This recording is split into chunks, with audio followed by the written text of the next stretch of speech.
बात कर रहे हैं महाराष्ट्र की, जहां लोकसभा चुनाव को लेकर सीट बंटवारे पर एक पेच फंसा हुआ है। एनडीए की अगर हम बात करें तो देर रात अमित शाह, एकनाथ शिंदे, अजित पवार, देवेंद्र फडणवीस के बीच पहले दौर की एक बातचीत हुई है। आज एक बार फिर से ये बातचीत आगे बढ़ेगी। गठबंधन में 10 सीटों को लेकर फिलहाल पेच फंसा हुआ है। शिवसेना शिंदे गुट 22 सीटों की मांग कर रहा है, जबकि एनसीपी अजित पवार गुट 10 सीटों की। वहीं बीजेपी जो फॉर्मूला चाहती है वो है 30, 12 और 6, यानी 30 सीटें चाहती है बीजेपी की वो खुद लड़े और 12 सीटों पर शिवसेना शिंदे गुट को दी जाए और अजीत गुट को दी जाए 6। और दूसरी तरफ अगर हम बात करें महाविकास अघाड़ी की, तो 48 सीटों के बंटवारे के लिए वहां भी मंथन चल रहा है। एम बैठकों का दौर वहां भी जारी है। कांग्रेस, शिवसेना उद्धव गुट और एनसीपी शरद पवार गुट के बीच समझौते को लेकर सहमति तो बन गई है, लेकिन अभी सीटों का बंटवारा होना बाकी है।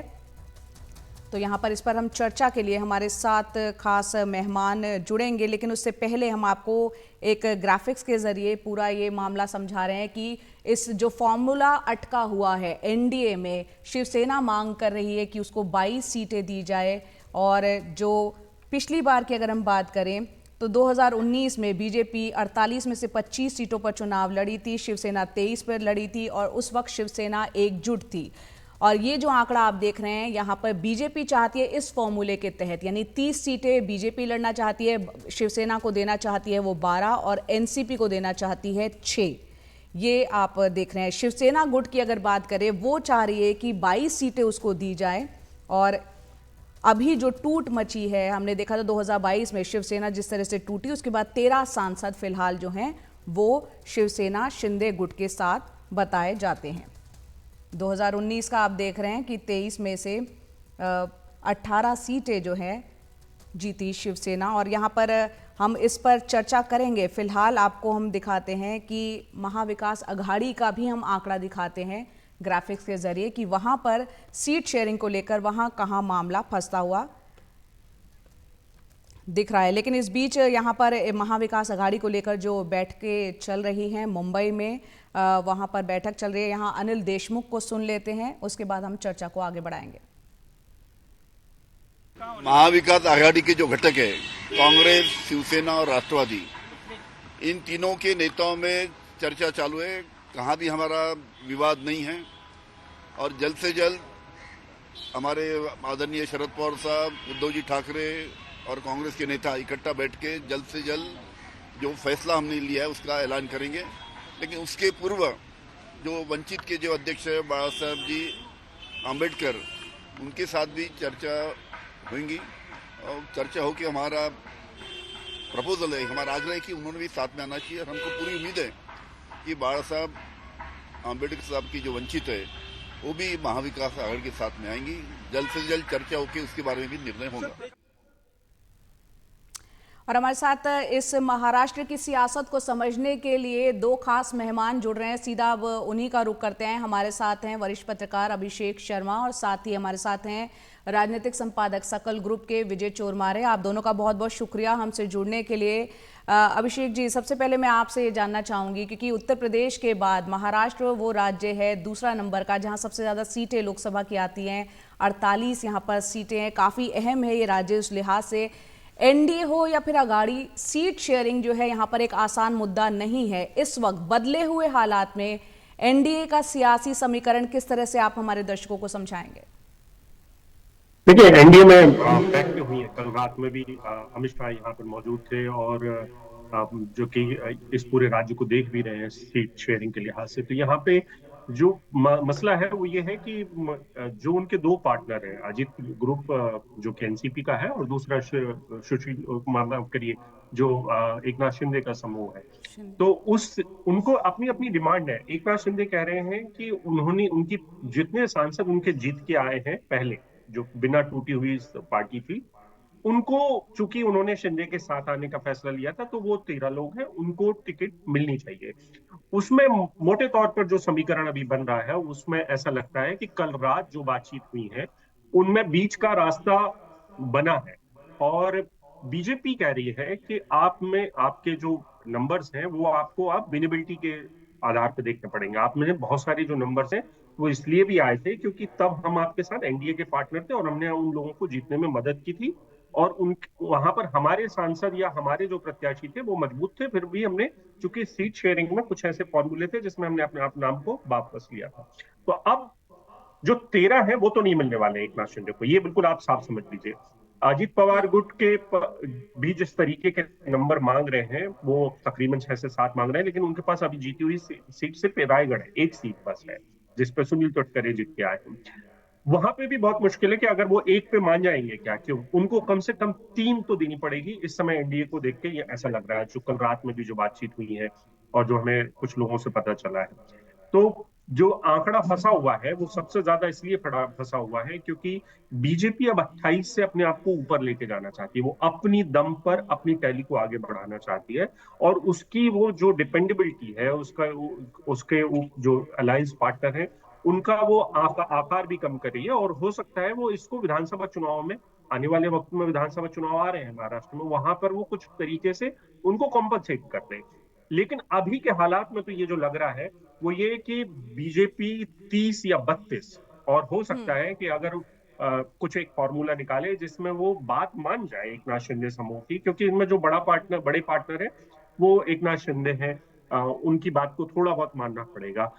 लेकिन हमें ये बात ध्यान रखनी पड़ेगी कि ये वैसा वाला एनडीए नहीं है जिसमें एक नाथ शिंदे बहुत कुछ अपनी शर्तों को मनवा सके या अजीत पवार भी अपनी बातों को मनवा सके। लोकसभा चुनाव उनके लिए बेहद अहम है एनडीए के लिए, और इस लिहाज से वो अपनी शर्तों पर ही चुनाव लड़वाएंगे अपने अलायंस पार्टनर को। बीच का रास्ता इसलिए निकाला जा रहा है कि कुछ जगहों पर, जैसे बारामती की सीट है, या अब अजीत पवार वहां पर अगर वो अपने गुट के पास रखते हैं तो उनका मुकाबला सीधा शरद पवार की बेटी से होगा। वहां पर किस तरीके का चुनाव हो, रायगढ़ की सीट अगर रखनी है, चाहती है अजित पवार अपने पास रखना चाहते हैं, तो उसका पेच फंसा हुआ है। सतारा को लेकर अजित पवार काफी ज्यादा आक्रामक है कि उनको वो सीट मिलनी चाहिए। लेकिन जी। एकनाथ शिंदे समूह भी इसी तरीके से जी। आक्रामक है। लेकिन इन समय आक्रामकता, या जो आप कह लीजिए कि जो नेगोशिएशंस है, पहले 22 से शुरू किया है एक नाथ शिंदे समूह ने, लेकिन ये पब्लिक पोस्चरिंग है। उनको पता है कि उनको 10 से ज्यादा सीट नहीं मिल सकती है चाहे वो कुछ भी कर लें। 10 भी मैं जी। आपको बड़ा आंकड़ा बोल रहा हूँ, हो सकता है बिल्कुल इनमें यहाँ से बहुत पर सारे लोगों को एकोमोडेट कोशिश करें अभिषेक, जिसमें वो इस चर्चा नंबर में हम जो चुनाव बिल्कुल होगा विजय उसमें। चोरमारे साहब को भी शामिल कर लेते हैं, थोड़ी वक्त की कमी है। विजय चोरमारे जी, आपसे समझना चाह रहे हैं यहाँ पर एनडीए का विस्तार से एक तरह से सियासी समीकरण यहाँ पर अभिषेक ने समझाया, आपसे समझना चाह रहे हैं अगर महाविकास अघाड़ी की बात करें, क्योंकि हालात जो बदल गए हैं, चाहे शिवसेना की बात करें चाहे एनसीपी की बात करें, दोनों ही पार्टियां टूट गई हैं, 2019 वाले हालात नहीं है। महाविकास अघाड़ी में आप क्या समीकरण देख रहे हैं वहां सीटों के बंटवारे को लेकर? देखिए, महाविकास आघाड़ी का ऐसा है, उनके पास जो दावा ठोकने के लिए उनके सिटिंग एमपीज नहीं है उनके पास, किसी भी पार्टी के पास।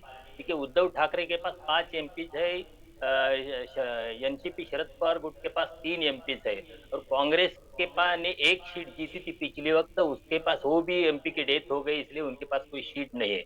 इसलिए मगर महाविकास आघाड़ी का सारा पेच फंसा है वो प्रकाश आंबेडकर, वंचित बहुजन आघाड़ी जो है वीवीए, वो प्रकाश आंबेडकर उनके साथ आए, वो उन्हें मनाने की कोशिश पूरी जोर से कर रहे हैं।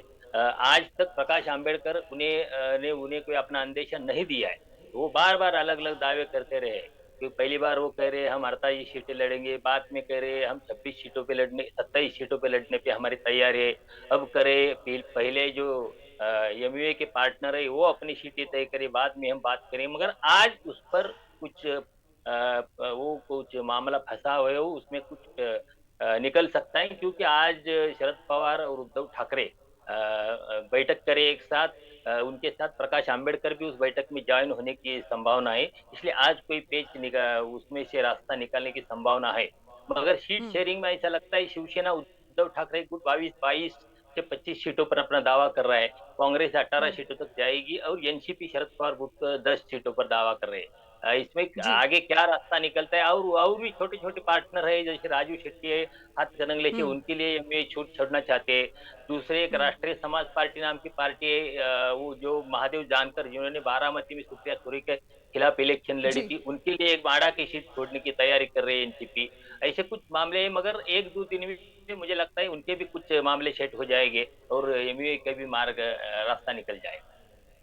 जी अभिषेक बहुत ही छोटा सा कमेंट, क्योंकि अब इसको हम यहीं पर एंड करेंगे। आपसे समझना चाह रहे हैं कि अब जबकि हालात यहाँ बदले हुए हैं, तो जनता जो है, क्योंकि शिवसेना हो चाहे एनसीपी हो, और यहाँ पर बीजेपी जो 30 सीटों की अगर 30 से 32 सीटें मांग रही है, क्योंकि 370 का उसका बीजेपी पार की नारा दे रही है, 400 पार एनडीए का वो कर रही है, ऐसे में जमीनी हकीकत क्या लग रही है? वोटर कैसे देख रहा है इस सबको? बीजेपी की स्टेक्स बहुत हाई है और बीजेपी का हौसला भी बुलंद है, क्योंकि वो सरकार राज्य में चला रही है। एक तरीके से शिंदे का भले ही चेहरा है, लेकिन सरकार वो चला रहे हैं। तो उन्हें अपनी जीत पर बहुत भरोसा है, क्योंकि वो इस समय आपकी राज्य में अगर सरकार होती तो आप बहुत कुछ कर पाते हैं, अपने लोगों को फायदा पहुंचा पाते हैं। तो मुझे लगता है कि अ, हौसले बुलंद बहुत है। और जो बहुजन वंचित अघाड़ी वगैरह है, जो एमबीए की बात आप कर रही थी, एमबीए के साथ समस्या ये होने वाली है कि एमबीए में प्रकाश अंबेडकर एक तरीके से उनका खेल बिगाड़ने के लिए वहां पर मौजूद है। तो वो होने नहीं देंगे वो अलायंस जिसमें बहुजन, और अगर बहुजन वंचित अघाड़ी बाहर रहती है एमबीए से, तो आप समझिए कि ये बीजेपी के लिए फायदे की बात होगी, क्योंकि पिछली बार उन्होंने जी 5-6 सीटों पर बहुत नुकसान पहुंचाया था।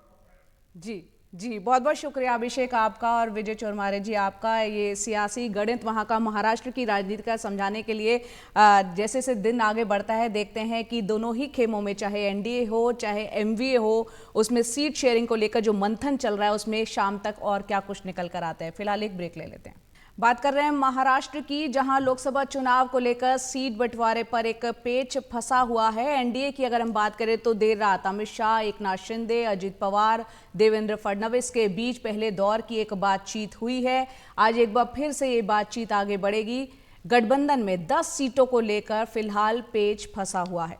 शिवसेना शिंदे गुट 22 सीटों की मांग कर रहा है, जबकि एनसीपी अजित पवार गुट 10 सीटों की। वहीं बीजेपी जो फॉर्मूला चाहती है वो है 30, 12 और 6, यानी 30 सीटें चाहती है बीजेपी की वो खुद लड़े, और 12 सीटों पर शिवसेना शिंदे गुट को दी जाए और अजीत गुट को दी जाए 6। और दूसरी तरफ अगर हम बात करें महाविकास अघाड़ी की, तो 48 सीटों के बंटवारे के लिए वहां भी मंथन चल रहा है। एम बैठकों का दौर वहां भी जारी है। कांग्रेस, शिवसेना उद्धव गुट और एनसीपी शरद पवार गुट के बीच समझौते को लेकर सहमति तो बन गई है, लेकिन अभी सीटों का बंटवारा होना बाकी है।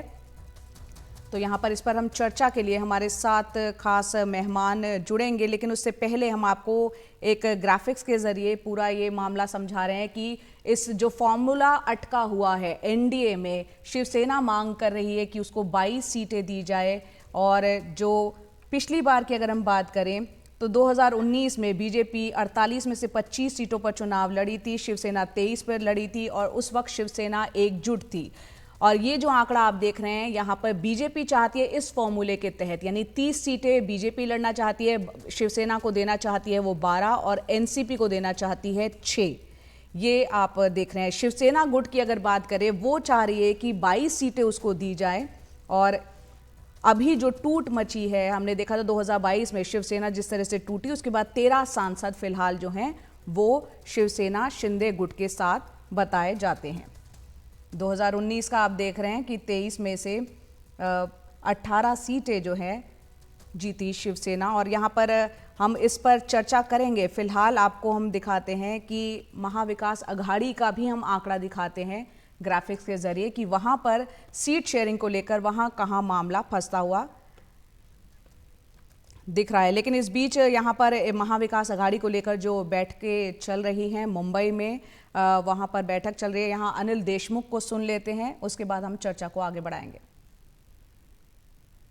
महाविकास आघाड़ी के जो घटक है, कांग्रेस, शिवसेना और राष्ट्रवादी, इन तीनों के नेताओं में चर्चा चालू है। कहाँ भी हमारा विवाद नहीं है, और जल्द से जल्द हमारे आदरणीय शरद पवार साहब, उद्धव जी ठाकरे और कांग्रेस के नेता इकट्ठा बैठ के जल्द से जल्द जो फैसला हमने लिया है उसका ऐलान करेंगे। लेकिन उसके पूर्व जो वंचित के जो अध्यक्ष है बाबा साहब जी आम्बेडकर, उनके साथ भी चर्चा होंगी और चर्चा हो कि हमारा प्रपोजल है, हमारा आग्रह है कि उन्होंने भी साथ में आना चाहिए। और हमको पूरी उम्मीद है कि बाबा साहब आम्बेडकर साहब की जो वंचित है वो भी महाविकास आघाड़ी के साथ में आएंगी। जल्द से जल्द चर्चा होकर उसके बारे में भी निर्णय होगा। और हमारे साथ इस महाराष्ट्र की सियासत को समझने के लिए दो खास मेहमान जुड़ रहे हैं। सीधा अब उन्हीं का रुख करते हैं। हमारे साथ हैं वरिष्ठ पत्रकार अभिषेक शर्मा और साथ ही हमारे साथ हैं राजनीतिक संपादक सकल ग्रुप के विजय चोरमारे। आप दोनों का बहुत बहुत शुक्रिया हमसे जुड़ने के लिए। अभिषेक जी, सबसे पहले मैं आपसे ये जानना चाहूँगी, क्योंकि उत्तर प्रदेश के बाद महाराष्ट्र वो राज्य है दूसरा नंबर का जहाँ सबसे ज़्यादा सीटें लोकसभा की आती हैं। 48 यहाँ पर सीटें हैं, काफ़ी अहम है ये राज्य उस लिहाज से। एनडीए हो या फिर अगाड़ी, सीट शेयरिंग जो है यहाँ पर एक आसान मुद्दा नहीं है। इस वक्त बदले हुए हालात में एनडीए का सियासी समीकरण किस तरह से आप हमारे दर्शकों को समझाएंगे?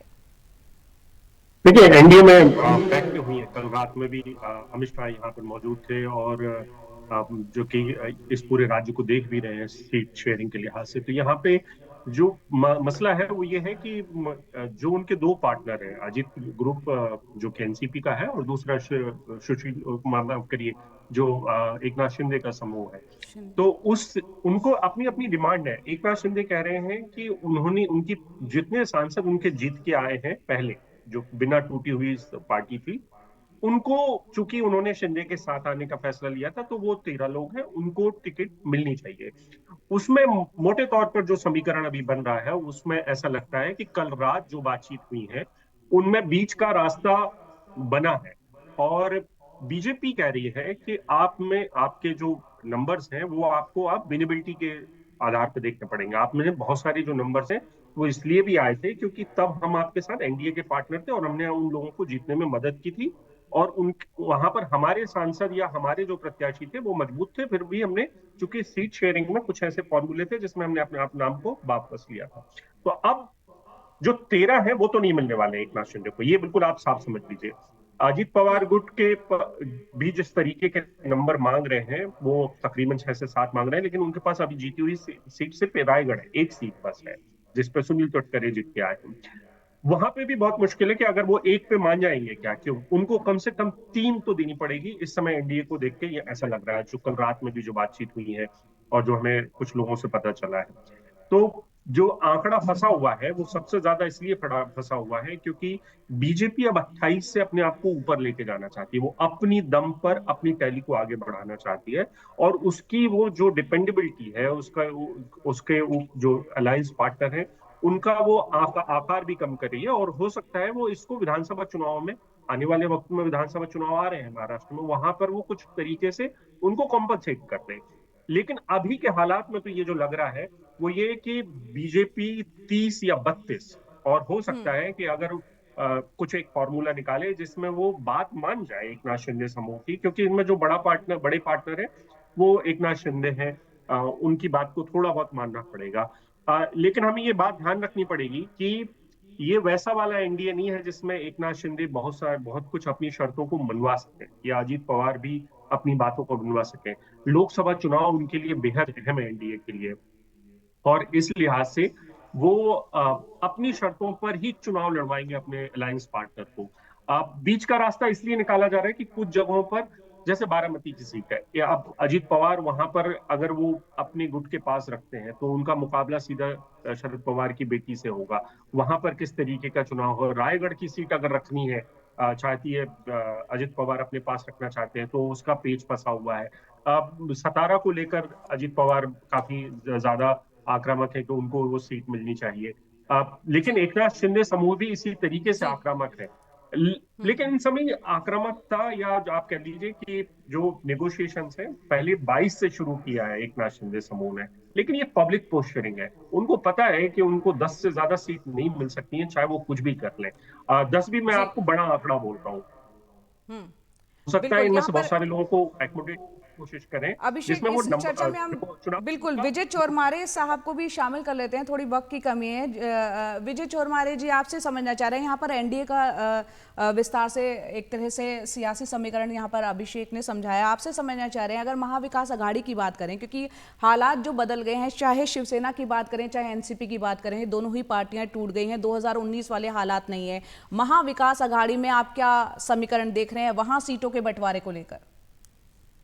देखिए, महाविकास आघाड़ी का ऐसा है, उनके पास जो दावा ठोकने के लिए उनके सिटिंग एमपी नहीं है उनके पास, किसी भी पार्टी के पास।